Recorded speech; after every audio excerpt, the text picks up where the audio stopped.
A healthy, nulliparous 29-year-old woman with regular 28-day cycles comes to the office for a fertility evaluation. Over the past year, she and her 30-year-old husband have been trying to conceive. Her only medications are prenatal vitamins. She tracks her periods, cervical mucus, basal temperature, and intercourse with a smartphone app. The couple has intercourse every other day from cycle day 8 through the LH surge. The patient's urine pregnancy test is positive. The question is, the oocyte was most likely arrested in which of the following stages of meiosis immediately prior to fertilization?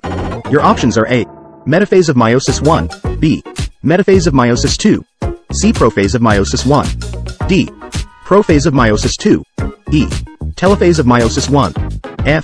Telophase of meiosis 2. Type your answer in the comment box. Congratulations if your answer is B, which is metaphase of meiosis 2. Female gametogenesis begins in utero at approximately 4 weeks gestation when primordial germ cells migrate from the yolk sac region to the developing gonadal region.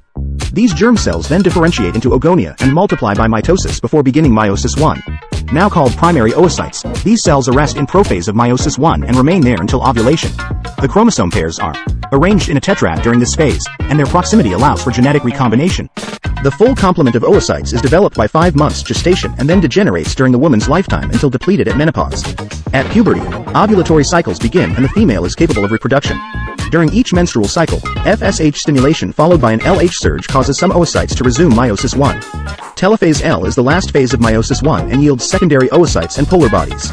The secondary oocyte begins meiosis 2, the polar body degenerates, but halts in metaphase 2. Approximately 36 hours after LH levels begin to rise, a secondary oocyte is released from the ovarian follicle. The secondary oocyte remains frozen in metaphase 2 until fertilization occurs, at which point it completes its division, or telophase 2, into a mature oocyte, or ovum, and second polar body. A normally fertilized embryo is then diploid due to genetic contribution from both the ovum and sperm pronuclei. If you chose any option other than B, you were incorrect. Let's briefly discuss the other options. Choice A.